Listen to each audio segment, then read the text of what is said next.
rail journey I've just been on, along with hundreds of thousands of others, has been a pilgrimage to a most unlikely Mecca, the small mining village of Shildon in County Durham. A small village which today is straining every rail and sleeper to support 150 years of steam locomotives.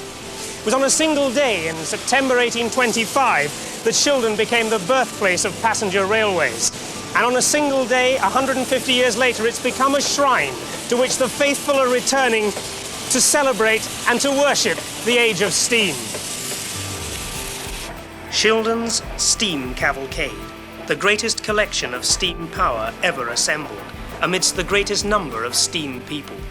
300,000 communing beside the original railway line.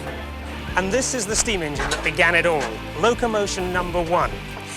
It clattered down this line in 1825 on September the 27th at truly amazing speeds of 10 to 15 miles per hour. Contemporary accounts said that the engine and the procession proceeded with such astonishing rapidity it had a grand effect. And that embryo steam railway was to have its grand effect not just on Shildon or England or the Empire, but on the whole world. Today the wheels have come full circle. Back to Shildon.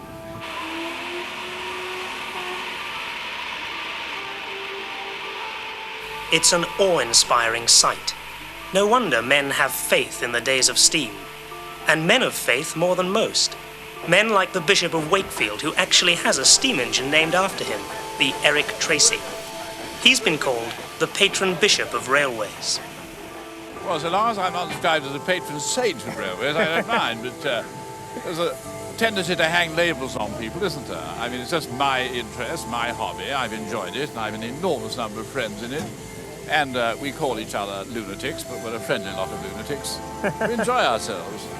What sort of people are they, railway people, railway enthusiasts? Well, you never know where you're going to meet them. I mean, I meet them in the House of Lords, I meet them in collections of bishops and deans, I meet them in prisons, I meet them all over the place. People come up to me and say, "Are you Eric Tracy, who's, the chap who's interested in railway?" I say, "Yes." And you're right away, it's a great Freemasonry, without the secrets, without the secrets. And what is it? Can you put into words exactly what it is about railways that captivates so many people? Well, I suppose that from the point of view of my profession, it's something so utterly different. And part of our professional image is to be men of peace.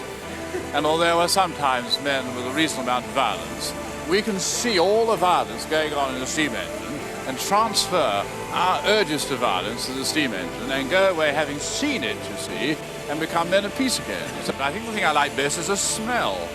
The smell of oil and sulphur. You can put the pictures on film, you can put the sound on tape, but you can't put the smell in a bottle. And it's a lovely smell. Musing happily in the damp steam, another cleric, also incognito at this secular shrine. The Reverend William Vere Audrey, a man with deep beliefs about men of the cloth and men of steam. Both the railways and the Church of England had quite a number of similarities. They're both lumbered with a considerable amount of Victorian architecture, for instance, which is expensive to keep up. But both British Rail and Church of England are firmly convinced that they are the best means of taking man to his final destination. On his journey to his final destination, the Reverend Audrey has had the time and the talent to write 26 railway books. And though you may not think so, you've probably read them, or had them read to you. Thomas was a tank engine who lived at a big station. He had 6 small wheels, a short, stumpy funnel, a short, stumpy boiler, and a short, stumpy dome. They were, and still are, the books of many bedtimes, based on true stories of steam engines.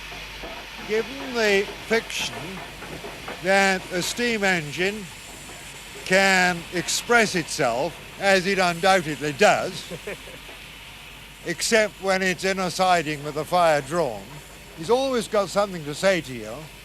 Given that fiction, Everything else in the stories has happened to some engine somewhere, sometime, however offbeat it may be.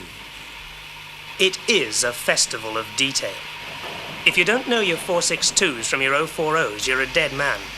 Don't ramble on about LNER to a GWR man or praise prairies to Atlantic or Pacific men.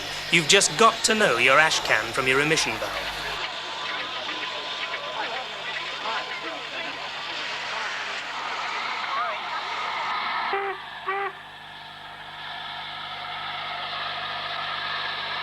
And when the heavens opened on all this pampered machinery, Brasso and Brillo were rushed to the rescue. Dirty things, these objects of delight. It's a long way across the world to have one of my engine pictures. It's rather nice. You're the first person... David Shepherd, the man who paints elephants and steam engines, was at Shildon too, enjoying his international following with infectious enthusiasm. Well, I love all steam engines. I'm not one of these parochial chaps, you know, who says, oh, if it's not Great Western, I'm not interested. I'm not like that. Any steam engine, if it has smoke coming out of the front, is a steam engine. But now I've got my own too. Obviously, they're my favourites. They must be. Why do you feel so strongly about it? Can you say why it is? Oh, I don't know. I'm always being asked this. I get hysterical, you know. It's the life in the thing, you know. If you sit in a diesel or you see a diesel going off, there'll be a cheer in a minute from all the steam enthusiasts. Nothing happens, you know. It's lifeless. You just switch on and off you go, like a modern car. But a steam engine, you coax it. It's like a human being. You can get a response. It might be in a bloody-minded mood, so it'll respond in a bloody-minded way. You coax it. It's like a person. If you treat it properly, it'll treat you back properly. It's the fire in the belly, you know, the fire and the excitement and the smell and the smoke and the...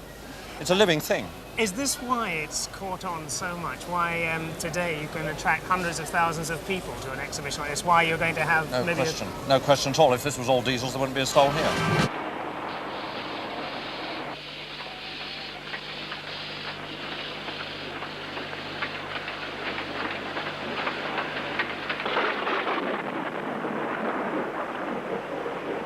The rain didn't fall on the opening in 1825, but it fell on the celebrations in 1975.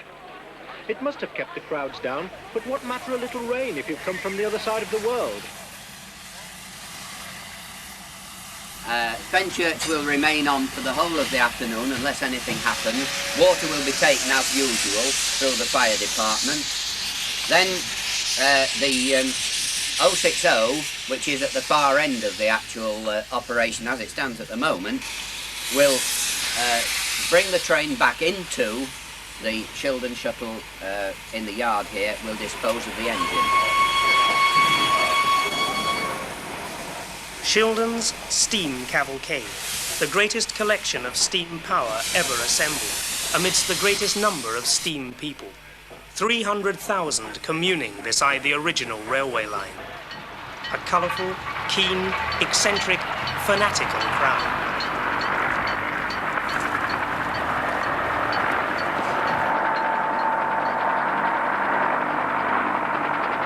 Standing by the line side, many people had a great free show. Others paid for their seats.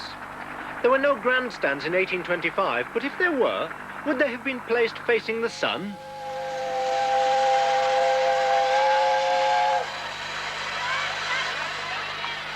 And here comes my very own steam engine, the Green Knight.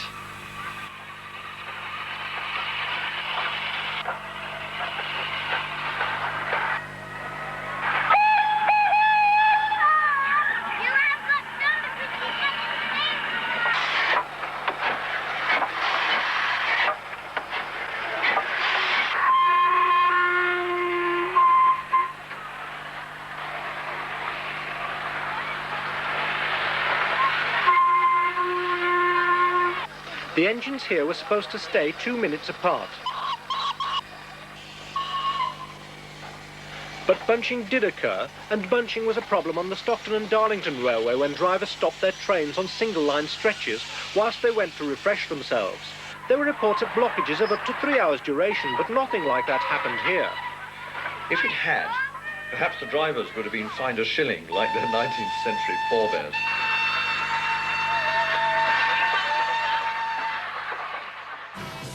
She was followed by 150 years of sturdy and spectacular steam power, strung out along the original passenger railway. Last, and to the steam men definitely least, was the high-speed diesel train. its drooped nose seeming to sweep away all that had gone before and had now passed irrevocably into history. The celebration is over. All boilers let off steam, and vapour vanishes into the air.